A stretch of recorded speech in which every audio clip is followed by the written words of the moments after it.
Estamos com quem? Nós amamos todas as Matando a quartas-feiras. saudades. Nosso doutor. Ele não pôde estar aqui na semana passada, Bárbara. Poxa vida. Tava de férias, meu amigo. Confesso que eu senti falta, verdade. Muito gostoso e prazeroso estar aqui com vocês, falando sobre saúde, qualidade de vida. Hoje, dando continuidade, né, na última semana, sobre dependência química, mas hoje vamos abranger um pouquinho mais, falar sobre prevenção e as modalidades de tratamento. É porque é um assunto muito que hoje em dia que a gente vê de gente. Tem alguém na sua família que já passou por algum problema, ou de alcoolismo, ou de droga, que precisa de ajuda. E muitas vezes a gente sabe, interna, vamos internar, né? As pessoas já a primeira coisa que a pessoa fala, mas como é o processo? Qual seria o processo correto para a gente tratar essa pessoa, esse familiar, esse amigo tão querido que a gente tem? Então, eu sempre recomendo, primeiro, o primeiro passo é a gente levar informação. Então, a gente precisa sempre tentar prevenir, porque a prevenção é sempre mais barato, é sempre mais rápido e mais eficaz, né? Mas para aquelas pessoas que já desenvolveram a doença, que não tiveram a oportunidade de ter um esclarecimento, de ter um acompanhamento, dependendo da gravidade, dependendo da droga, dependendo se há comorbidade associada ou não, é indicado a internação. E aí a gente pode falar sobre as modalidades de internação, as fases da prevenção, né? E aí a gente vai conversar um pouquinho a respeito. Então vamos falar um pouquinho sobre as fases da prevenção, que eu acho que é bem interessante para ser um pontapé inicial. E vamos falar dessas fases da prevenção. Então vamos lá. São divididos em 3 fases, né? A fase primária, que é isso que estamos fazendo aqui, é quando não existe a doença instalada. Aliás, não existe nem o problema. Então, se a gente pensar em saúde pública, a vacinação. A vacinação é uma fase primária. A gente previne a doença ser instalada. Na dependência química, a gente leva informação. Então, a campanha contra o tabaco, a campanha de beber e dirigir, tudo isso é prevenção, prevenção primária. A gente oferece a oportunidade de alertar as pessoas sobre o problema das drogas.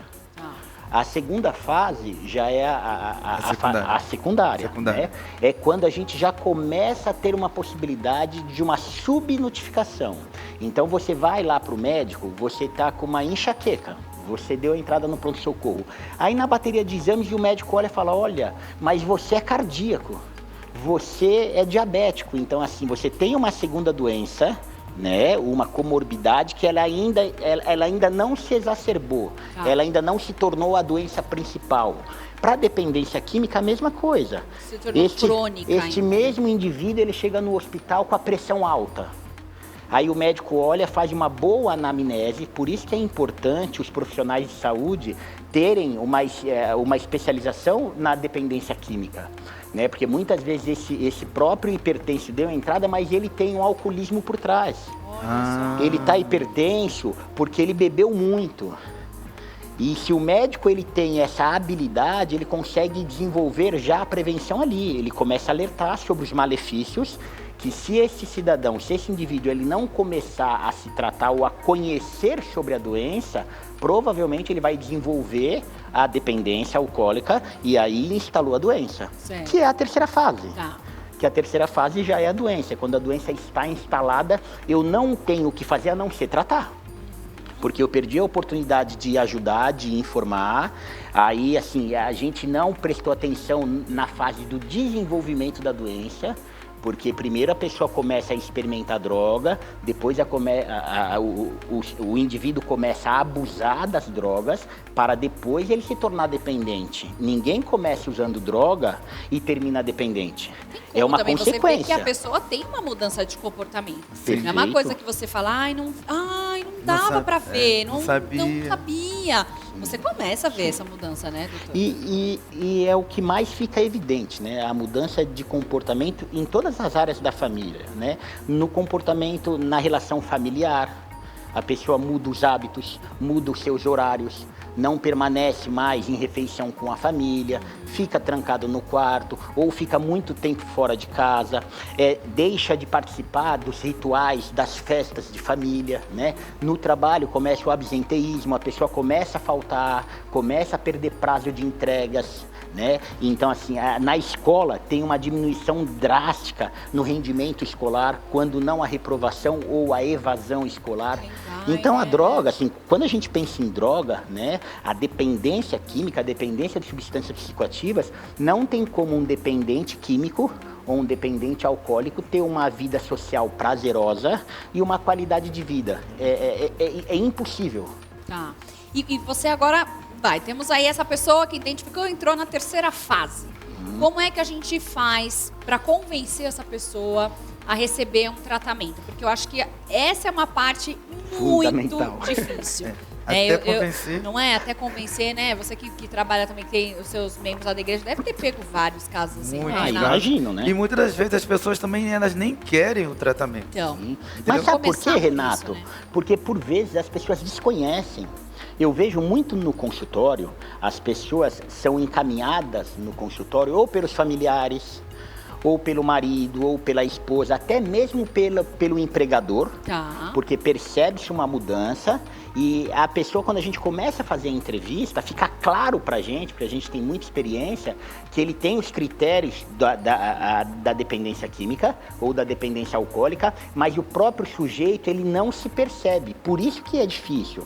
Aí quando a gente fala em tratamento, independente da modalidade, porque o tratamento existem várias modalidades, e o tratamento ambulatorial é quando o cara vai no consultório, o hospital dia, quando ele passa durante o dia fazendo várias atividades, mas não fica internado, a gente tem as internações, a gente tem internação para desintoxicação, a gente tem internação para consentimento. Então tem várias modalidades, a gente tem residências terapêuticas, então a gente tem grupos de narcóticos e alcoólicos anônimos, então a gente tem terapia individual, terapia individual, terapia em grupo, então a modalidade de tratamento é a mais diversa e não existe a melhor que a outra, então eu não posso generalizar e falar assim, olha, esta modalidade serve para todo mundo. É individual. Você senta com o paciente ali e aí você fala, não, você precisa de reuniões semanais, você precisa de um tratamento sozinho, você desintoxicação, sim, a gente junto. O próprio psicólogo que junto, geralmente, o psicólogo, o psiquiatra, né? Uma equipe multi ou uma equipe interdisciplinar. Mas independente das fases, né, a gente segue o modelo da entrevista motivacional, né, que foram 2 psicólogos que desenvolveram o Di Clemente e o Prochaska. A gente tem, imagina que a gente trabalha como se fosse uma espiral, a motivação do indivíduo. Então imagina ele numa roda, onde ele passa por 5 fases. Ele tem a pré-contemplação, a contemplação, a preparação, a ação e manutenção. Então, na fase de preparação, é essa fase que ele não reconhece a doença.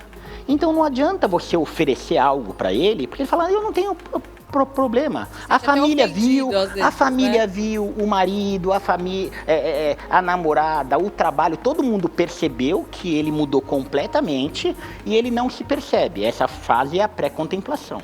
A próxima é a contemplação. A pessoa começa a perceber os prejuízos. E aí ele começa a ficar na ambivalência. Olha, eu acho que eu estou tendo prejuízo, mas eu não sou dependente, eu não vou me tratar.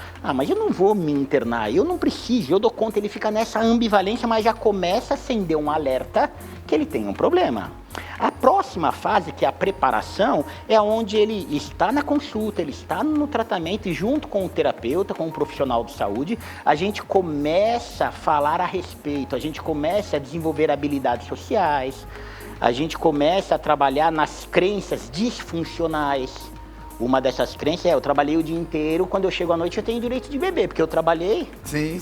Eu trabalhei a semana inteira. Né? Recompensa. No final de semana eu tenho direito de beber, então são crenças disfuncionais. Então a gente trabalha essas crenças. A próxima fase realmente é a ação. Ele entra em recuperação. E aí ele começa a perceber que ele não pode estar em todos os lugares, ele tem que selecionar os seus amigos, ele tem que selecionar as pessoas às quais ele anda, ele começa a selecionar o lugar onde ele frequenta, porque não adianta a gente desenvolver uma estratégia para um dependente químico e ele está no início da abstinência e ele continua andando com os mesmos amigos, continua frequentando os mesmos lugares. A probabilidade de ele recair é imensa, porque ele vai ser o estranho no ninho. Sim. Onde todo mundo bebendo, onde todo mundo fumando. O que eu estou fazendo lá se eu estou iniciando a minha recuperação? Eu tenho que evitar os velhos hábitos, eu tenho que evitar as pessoas, eu tenho que evitar esses lugares que me propicia o uso de droga. E a última e a mais importante, talvez, ou a mais difícil das fases, é a de manutenção. Porque até agora a gente está falando de tratamento, só que a manutenção a gente fala de recuperação. Recuperação é para a vida. É verdade. Então imagina assim, quando a gente interna... quando a gente interna, relativamente é fácil. Porque a gente coloca o indivíduo num lugar protetivo, sem droga, onde a gente vai desenvolver várias técnicas com ele durante o dia inteiro, onde ele vai aprender a se conhecer, aprender a conhecer os seus sentimentos, as suas dificuldades, as suas vulnerabilidades, e ele vai ter proteção, né? Na rua, imagina, é ele por ele. Então, nessa última fase, a gente vai ter que ver se ele aprendeu todas as fases iniciais, e aí a gente vai ter que desenvolver todas essas habilidades para ele aprender a lidar com frustrações. Porque o que eu vejo muito no consultório é isso, ó. O dependente químico ficou usando droga durante 10 anos. Lembra que para procurar ajuda geralmente demora bastante tempo, ok? E aí ele teve muitos prejuízos. Aí ele acabou se separando, parou de ir para a faculdade ou não se formou, né? Perdeu o emprego. E aí ele para de usar droga e se interna. Aí ele ficou 90 dias numa instituição para desintoxicar e para reorganizar a sua parte cerebral. Ok. Aí ele sai da clínica, ele tem a esperança de que a vida dele vai ser ótima. E é a dura realidade. E não é assim, né? E não é desse jeito, porque ele passou 10 anos sem trabalhar, sem estudar, sem respeitar a família, sem contribuir com a sociedade. Então esse gap de tempo não vai se recuperar em 2, 3 meses. Sim. E aí a possibilidade de recaída é muito grande. Por isso a necessidade de um acompanhamento terapêutico. Por isso a necessidade da gente fazer uma rede de proteção, uma rede de prevenção, para quando esse indivíduo ele se sentir vulnerável, primeiro ele tem que ser honesto com ele mesmo, né? Porque ninguém usa droga, ninguém recai da noite pro dia, eu acordei recaindo. Hoje eu quero fazer. Não, deve ter um tem todo o ritual. né? Tem todo o ritual. Ele desenvolve, ele sabe, ele começa a ter as vontades, que são as fissuras, são os pensamentos automáticos, ele começa a ter as lembranças e começa a formular como que ele vai fazer o uso de droga. Se ele é honesto com ele mesmo, ele pede ajuda. Sim. Ele vai, e aí o grupo de alcoólicos anônimos, o grupo de narcóticos anônimos é muito bom, porque lá são pessoas funcionais que estão na rua, que estão em processo de recuperação e eles aprenderam esse modelo, eles aprenderam a conseguir sobreviver, a conseguir ficar na abstinência mesmo com as intempéries, mesmo com as dificuldades, mesmo com a separação de família, mesmo com a falta de emprego, porque o dependente químico ou o dependente alcoólico, ao longo da sua jornada nas drogas, ele só tem prejuízo. Eu não conheço nenhum dependente químico, olha, eu trabalho há mais de 20 anos com dependência química. Eu não conheço nenhum dependente químico crônico ou dependente alcoólico que não tenha problema em alguma esfera da sua vida. Eu nunca vi. Seria um milagre, né? Sim. Não é uma escolha, né? Não seria dependente. Não seria. Ele faria qualquer outra coisa mais legal da vida do que isso, né? Poxa vida. E, doutor Sandro, nós estamos abordando esse assunto sobre alcoolismo, tabagismo e sobre as drogas. Sim. As influências, elas são muito grandes, nós sabemos disso. Mas o que... eu não sei nem se eu posso falar que é isso, dos motivos pela qual, por mais que tenha influência, pela qual leva uma pessoa a cair no mundo da dependência química, também não tem um pouquinho de culpa dos pais?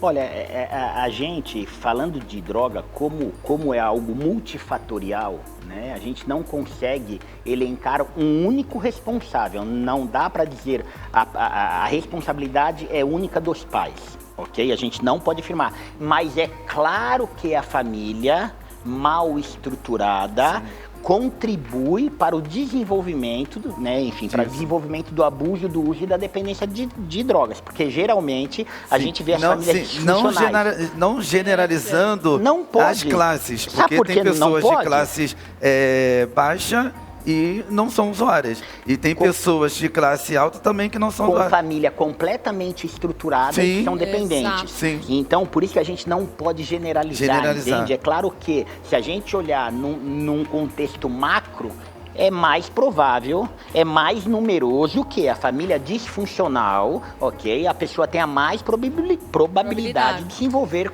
Por que eu falo isso? Pelo fato de, vamos botar aí, 60% dos pais que passam situações com os filhos na dependência química, eles empurram para o psiquiatra, empurram para o psicólogo, empurram para o padre, para o pastor, e chega um ponto, Bárbara, que ele fala assim, eu não sei mais o que fazer, porque eu já tentei de tudo. Aí quando vocês vão fazer, né, seja o pastor, o padre ou então o psicólogo, vai fazer uma entrevista com os pais, o que levou a eles não saberem instruir os filhos, nós vemos que são problemas até mesmo particular, briga de casais, ofensas, assédio, abusos, então, que os próprios pais passam sempre no fundo. Olha, aí eu costumo indicar, e tem hora que os pais, eles até me enxergam de uma maneira, de uma ótica um pouco errônea, porque o que eu oriento os pais, se a gente pensar na adolescência, então vamos lá na prevenção primária, que é quando não existe ainda o contato com as drogas. A gente tem que orientar os nossos filhos. Eu tenho 2 filhas. Eu tenho uma menina de 12 anos e eu já oriento sobre as drogas. O que os pais precisam, eles precisam ter clareza, eles têm que ser honestos na sua orientação. Geralmente os pais que não conhecem o problema, o mundo, o universo da saúde, da dependência, das drogas, eles falam, não use a droga porque droga é ruim. Droga não é ruim.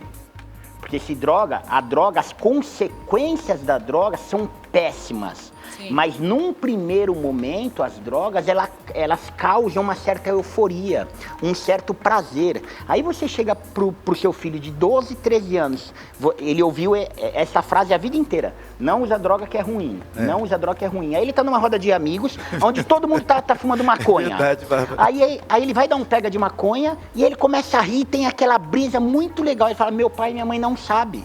Porque eles falaram que a vida inteira a droga era ruim, mas a droga dá prazer. Então a gente tem que orientar de maneira clara. Num primeiro momento, a droga pode causar um certo benefício, um certo prazer. Haja visto que tem pessoas que na primeira experiência vomita, passa mal, enfim, é péssimo. Mas na sua grande maioria, as pessoas acabam até se sentindo bem. Então a gente tem que ser honesto, olha, droga, e isso serve para o álcool também. O álcool, num primeiro momento, ele não motiva. A gente vê, olha, eu atendo muitos pacientes. Acho que o álcool é até pior, né, que eles falam que eles bebem pra ter coragem de chegar nas menininhas. Exatamente, até pra qualquer outra coisa. É verdade, eles falam, olha, eu sou muito tímido. Quando eu tomo uma dose de energético com vodka, eu consigo chegar em qualquer menina. Então... Vou falar, vou tomar um vinho pra poder ficar relaxado e dormir. A própria Gisele Bündchen, ela escreveu um livro, uma biografia dela, eu fiz questão de ler, porque eu gosto muito da filosofia dela, enfim. E ela falou que ela tomava café para se manter acordada e vinho para conseguir cultural. Dormir. Até um ponto que ela falou, peraí, o que eu estou fazendo na minha vida, né? E aí ela readequou toda a rotina dela. E muita gente faz isso hoje, doutor. Porque se a gente vê as drogas é cultural. O álcool tá na nossa sociedade há milênios. A cocaína, na década de 20 e 30, era vendida em farmácia. É sério. Sério? É sério. A maconha, lá atrás, já foi vendida também em farmácia. Se a gente olhar na história, década de 20, 30, era algo que não era proibido. Não era. Esse proibicionismo, ele veio a partir da década de 50, 60. Hoje até saiu um estudo sobre a própria cannabis. Vários benefícios para quem tem epilepsia, problemas crônicos de coluna. Saiu ontem, né? Saiu ontem, Mas aí a gente tem que deixar bem claro que deixar claro que não é a maconha. Exatamente. Que assim, a maconha tem várias substâncias, é o óleo, que é o CBD. né? Que é o canabidiol. Então, assim, o canabidiol de forma isolada, ok? Ele tem algumas propriedades realmente que tem causado aí diversas... Terapêuticas, né, doutor? Mas, mas não é a maconha fumada, porque o jovem pode falar... Porque aí a pessoa não, já pensa, então tá tudo certo, então eu vou fazer... Já que o óleo ajudou a epilepsia, ajudou aquele garoto do autismo, eu posso fumar maconha que eu vou ficar bem. Não, não é. Nada a ver. Né? Não é uma por aí, coisa né? não tem nada a ver com a outra. Então, o tratamento, realmente, ele precisa ser muito bem ordenado, né? Muito Perfeito. bem orientado. Para a pessoa também não ter essa recaída. Eu tenho uma pessoa... Olha, só esse ano já perdi as contas de quantas vezes a família já foi buscar para tratar e coloca na internação, fica 2 meses, volta, dá uma semana, volta. Mas sabe de por novo, quê? doutor. Sabe por quê, Bárbara? Independente de ser internação, a gente vai falar um pouquinho sobre as internações, os modelos, né? Que é os modelos de 2001, Fernando Henrique assinou um decreto da lei antimanicomial. Porque antigamente era muito fácil também, pegava os dependentes químicos, pegava as pessoas com os transtornos mentais, internavam e trancava e deixava lá, virava um manicômio. E aí veio essa lei para proteger e para regulamentar. Não pode internar desse jeito. Para internar tem que ter uma justificativa, tem que ter um porquê. Então a gente tem a internação voluntária, a internação involuntária e a internação compulsória. A voluntária, o próprio nome diz, eu sou um dependente... Okay? Eu quero me internar. Eu entendi que eu tenho problema, eu vou e me interno, que é muito fácil. O médico olha, avalia, fala, realmente você precisa, o médico prescreve. Lembrando que essas 3 internações, ambas precisam do aval médico. A internação involuntária, lembra, o dependente químico ele não aceita, ele está na fase de pré-contemplação, lembra? As 5 fases, ele está na de pré-contemplação, ele não aceita. Só que ele se colocou em risco para ele, ou ele se colocou em risco para a sociedade, né? Ou ele está com crise, está tentando se matar, ou é uma mulher grávida, coloca em risco a gestação, ou é um cara em surto psicótico e pode pegar o carro e fazer uma loucura. Então, nesses momentos, que não é só de dependência química, que também entra transtornos mentais, ou dependência química e comorbidades, aí sim o familiar procura um médico, explica o caso, o médico olha esse indivíduo e aí o médico determina, olha, realmente ele está em risco para ele, para a sociedade, e aí determina a internação. Interna esse indivíduo, o hospital que recebe tem que ser um hospital credenciado, tem que ser um hospital regulamentado e esse hospital tem que comunicar ao Ministério Público em 3 dias. A gente recebeu o paciente fulano de tal por este critério, para que não haja essa coisa do manicômio. Né? Essa é a segunda internação. A terceira seria a compulsória. É o que tentaram fazer na Cracolândia 1 mês atrás. Que é assim, já que não tem família tomando conta, não tem ninguém, a pessoa está se matando, vai ao Ministério Público, a família solicita, ou então o médico solicita, mas a ordem passa por um juiz. Aí o juiz olha e determina. Aí as forças policiais, bombeiros, né, pega o cidadão e interna. Mas independente dessas 3 internações, só vai dar certo se ela passar pelos estágios de motivação. Lembra aquele que é pré-contemplação, contemplação, preparação, ação e manutenção. Se o indivíduo internado ele não entende que ele precisa se motivar, ele tem que aprender a lidar com as suas queixas pessoais, com os seus traumas, com as suas dúvidas, com ele mesmo, dificilmente vai acontecer como esse seu amigo. Interna, e volta. Ele não tem essa experiência e acaba voltando. Até traumatiza realmente a pessoa que está ali, né? Doutor Sandro, olha, você não veio semana passada, tá vendo aí, ó? Agora sobrou assunto. Não dá tempo, aqui, né? Rendeu demais. Rendeu demais. Você vai não dá tempo, né? A gente pode fazer uma parte 2, talvez, na próxima semana sobre isso, porque eu acho que é um assunto que tem muita coisa a se falar ainda sobre isso. Verdade. Mas desde já eu quero te agradecer mais uma vez por essa quarta-feira e já passo seus contatos pra gente. Quem tá passando por uma situação dessa e precisa de um respaldo médico aí, por favor. Um prazer. Eu represento a Somente Clínicas, né? O nosso site é somenteclinicas.com.br. As minhas redes sociais é Sandro Massini _psicólogo. E agora, semana passada, eu inaugurei o meu Instagram.